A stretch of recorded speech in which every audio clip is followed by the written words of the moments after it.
পরবর্তী প্রশ্ন হচ্ছে, অনেক মানুষ বলে উসমান রাদিয়াল্লাহু আনহুকে খলিফা হওয়ার সময় সবাইকে যে জনে জনে জিজ্ঞেস করেছেন, তাই নাকি গণতন্ত্র জায়েজ? এই ঘটনার সত্যতা কতটুকু? আর উসমান রাদিয়াল্লাহু আনহু আসলে কিভাবে খলিফা নির্বাচিত হয়েছিল এ সম্বন্ধে সঠিক ইতিহাস কোন বই থেকে জানতে পারবো?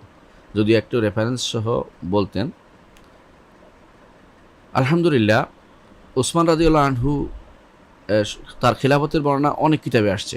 সংক্ষেপে আমরা বলি, আপনি আলহামদুলিল্লাহ এখন বাংলা অনুবাদ হয়েছে, আরবি পড়লে ভালো হতো, বাংলা অনুবাদ হয়েছে। আল বিদায় ওয়ান নিহায়াতে বিস্তারিত বর্ণনা আসছে। আল বিদায় ওয়ান নিহায়াতে বিস্তারিত বর্ণনা আসছে। বিদায় ওয়ান নিহায়াতে পড়তে পারেন, তবকাত ইবনে কুবরা পাবেন। অনুরূপভাবে যারাই ইতিহাস লিখেছে আমাদের গ্রহণযোগ্য আলেমরা, এর মধ্যে আছে ইমাম ইবনে ইমাম ইবনে ইবনে জারির তবারি লিখেছেন, ইমাম ইবনে কাসির লিখেছেন, ইবনুল আতির লিখেছেন। ইবনুল আতিরটা আল কামিল, এটা অনুবাদ হয় না, এটা বড়, ওইটাও দেখতে পারেন। কিন্তু যথেষ্ট আলহামদুলিল্লাহ। আমাদের যদি আপনি যদি কোনো ইমাম ইবনে কাসিরের ইয়াটা পড়েন, বিদায় নেহা পড়ে, যথেষ্ট। সাথে সাথে যদি কোনো আপনি ইমাম জাহাবি রহমতুল্লাহ আলাইয়ের ইমাম জাহাবি রহমতুল্লাহ আলাইয়ের ইমাম জাহাবি রহমতুল্লাহ আলাইয়ের তারিখুল ইসলাম পড়েন, তাহলে আপনি এটা পেয়ে যাবেন। বাংলা অনুবাদ যেহেতু হয়েছে সেই জন্য সহজভাবে বলছি আপনার জন্য, সবচেয়ে উত্তম হচ্ছে আমরা যেন ইবনে বিদায় নেহায় পড়ে, সেখানে বিস্তারিত বর্ণনা আসছে। তো এইতে কোনো সন্দেহ নাই যে খলিফা বা রাষ্ট্রপ্রধান নিয়ন্ত্রণের জন্য ইসলাম কিছু নিয়ম নীতি বেঁধে দিয়েছেন। ইসলামের কিছু নিয়ম আছে, সেই নিয়মগুলো ব্যাখ্যা করে এলাকাভিত্তিক, অঞ্চলভিত্তিক বিভিন্ন রকমের বাড়তে পারে, সেটার এক্সপান্ড হতে পারে পদ্ধতি। এটা কোনো অস্বীকার করার জো নাই। কীরকম ছিল? রাসূলুল্লাহ সাল্লাল্লাহু আলাইহি ওয়াসাল্লাম উম্মতের উপর ছেড়ে দিয়েছেন, সরাসরি নির্ধারণ করে দেননি, তবে তিনি কিছু ইঙ্গিত করেছেন যে এই আবু বকর ছাড়া কেউ আবু বকর ছাড়া আল্লাহ খুশি হবে না, আবু বকর ছাড়া কারো উপর রাজি হবেন না, এভাবে বলেছেন। কোনো সাহাবী বলেছেন, যে মহিলা সাহাবী বলছেন, ইয়া রাসূল, আপনি না থাকলে আমি কার কাছে আসবো? যে আবু বকরের কাছে এসো। কখনো আবু বকর রাদিয়াল্লাহু আনহুকে তিনি ইমামতি দাঁড় করিয়ে দিয়েছেন। রাসূলুল্লাহ সাল্লাল্লাহু আলাইহি ওয়াসাল্লাম নিজেই আবু বকর রাদিয়াল্লাহু ইমামতি করছেন দেখে রাসূল খুশি হয়েছেন। এগুলো প্রমাণ করে যে আবু বকর রাদিয়াল্লাহু তিনি ইঙ্গিতে চেয়েছেন, কিন্তু সরাসরি বলেন নাই। এটা প্রমাণ করে যে যে কখনো এটা উম্মতের চয়েসের উপর ছেড়ে দিতে হয়। এটা জায়েজ আছে, কিন্তু উম্মতরা যদি কোনো হানাহানি মারামারি পার্টি হয়, তাহলে এইভাবে ছেড়ে দেওয়া উচিত হবে না, যেটা পরবর্তীতে এটা আর কেউ করেনি। তাহলে আমরা বুঝতে পারছি যে উম্মতের অবস্থা যদি কোনো ভালো হয়, যে তারা নিজেরা গ্রহণ করে নিবে একজন ভালো মানুষকে, তাহলে এই পদ্ধতি অবলম্বন করতে কোনো সমস্যা নেই। দ্বিতীয় পদ্ধতি হচ্ছে যেটা ওমর রাদিয়াল্লাহু আনহু আবু বকর রাদিয়াল্লাহু করে গেছেন, সরাসরি তিনি ওমরকে তার পরবর্তী খলিফা নিযুক্ত করে গেছেন, যে আমার পরে খলিফা ওমর বানিয়ে গেছেন তিনি। এটা প্রমাণ করে যে কাউকে খলিফা যোগ্য যদি পাওয়া যায়, তাহলে খলিফা বানাতে পারবে। সেটা সন্তানও হতে পারে, অন্য সন্তানের বাইরে হতে পারবে। সন্তান হওয়াটা নিষেধ নয়, সন্তান যোগ্য হলে তাকে অধিকার বঞ্চিত করবেন কেন? সুতরাং ওমর রাদিয়াল্লাহু আনহু, আবু বকর রাদিয়াল্লাহু আনহু তার সন্তানদের চেয়ে প্রাধান্য দিয়েছেন বেশি যোগ্য দেখে। কাকে?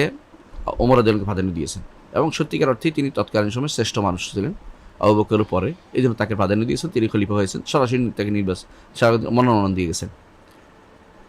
ওমর রাদিয়াল্লাহু আনহু তিনি তার শাহাদতের সময় তিনি বলেছেন যে তিনি 6 জনের মধ্যে সিটাইয়া রেখেছেন। তিনি 6 জনের মধ্যে সেটা পরামর্শ ভিত্তিতে রেখে দিয়েছেন যে 6 জনের মধ্যে তোমরা নির্বাচিত হবে। তাহলে এটা কীরকম হলো? এটা বলতে পারেন উচ্চ কক্ষ এবং নিম্ন কক্ষ যেরকম দেশে আছে সেরকম হলো, অনেকটা উচ্চ কক্ষের মতো ওদের মধ্যে সিদ্ধান্ত করে দিয়েছেন। তিনি জনে জনে জিজ্ঞাসা করেছেন, কথাটা ঠিক নয়। যারা বলে যে গণতন্ত্র এই পদ্ধতি জায়েজ, এটা বানানো কথা এদের, এটা জনে জনে জিজ্ঞাসা করেন নাই। তিনি 6 জনের মধ্যে বলছেন, আব্দুর রহমান ইবনে আওফকে দায়িত্ব দিয়েছেন যে তোমাকে যোগ্য মানতাম, কিন্তু তুমি দায়িত্ব নাও।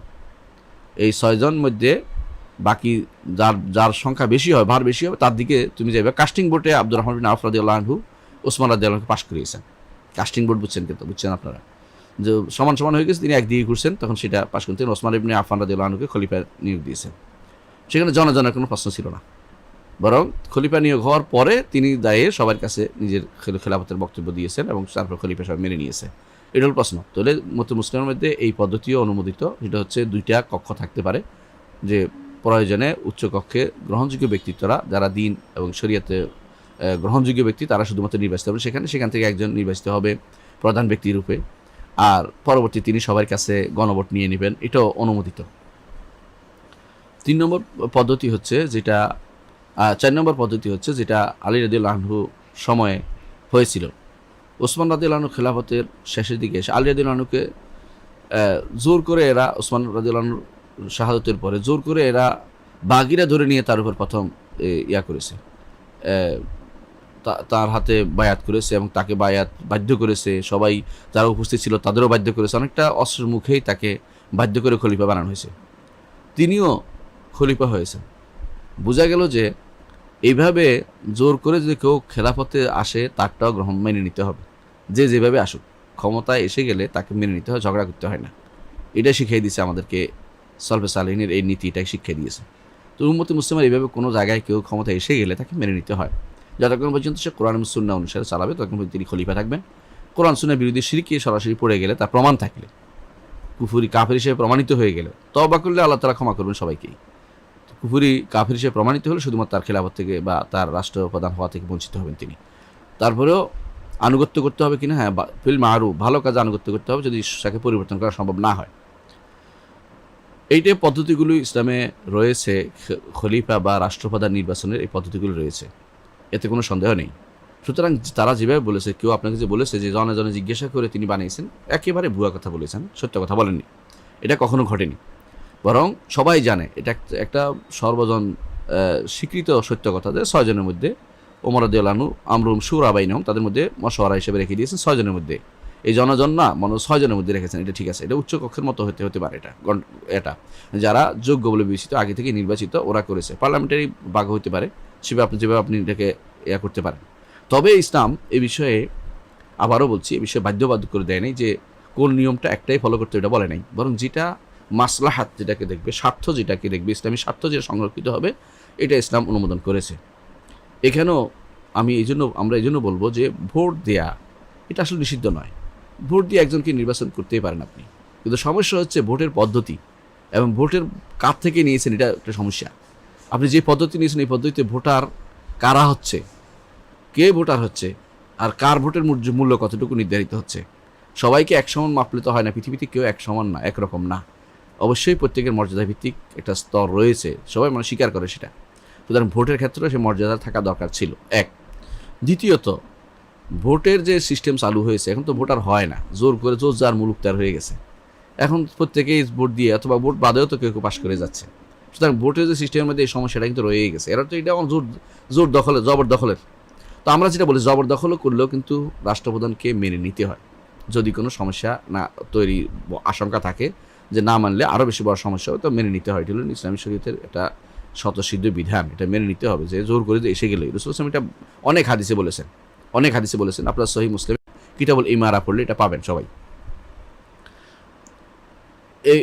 আরেকটি সমস্যা হচ্ছে, বর্তমানে যে গণতান্ত্রিক পদ্ধতিগুলি আসলে ধার করা জিনিস, ধার করার মধ্যে বড় সমস্যা হচ্ছে এগুলো ভালো কিছু খুব কমই থাকে। বর্তমানে এমন অবস্থা হয়েছে, গণতন্ত্র নামে যা চালু করা হচ্ছে বেশিরভাগই হচ্ছে, যত মানুষে বেশিরভাগ একদিকে যাবে সেটা গ্রহণযোগ্য হবে, হালাল হইলেও হারাম হইলেও এটা তো গ্রহণ করা হয় না, এটা তো গ্রহণ করা যাইতে পারে না। তো ওই পদ্ধতিগুলি পরিবর্তন করলে তাহলে এটা শুরা হবে। এর আগ পর্যন্ত এটা গণতন্ত্র নামক ডেমোক্রেটিস থাকবে বা ডেমোক্রাতিয়া থাকবে, ডেমোক্রেসি থাকবে, ওগুলি আসলে ইসলামের এই যে নিয়ম নীতির সাথে পুরোপুরি খাপ খায় না। এই জন্য এগুলিকে যতক্ষণ পর্যন্ত ঢেলে সাজানো না হবে ততক্ষণ পর্যন্ত ইসলামিক নিয়ম বলা যাবে না। তবে যদি কেউ ক্ষমতা এসে যায় যে কোনোভাবে, তাকে মেনে নেওয়া হচ্ছে ইসলামিক বিধান। এটা আমরা আবারও বলছি, যে কোনোভাবে ক্ষমতা এসে গেলে যদি সে কোরআন এবং সুন্নাহ মতো পরিচালিত করে তাকে মেনে নিতে হবে, অথবা কোরআন সুন্নাহর বিরোধিতা করছে না তাকেও মেনে নিতে হবে। আর যেগুলি বিরোধিতা করছে এগুলি মানা যাবে না, এগুলি বিরোধিতা মুখে বলতে হবে।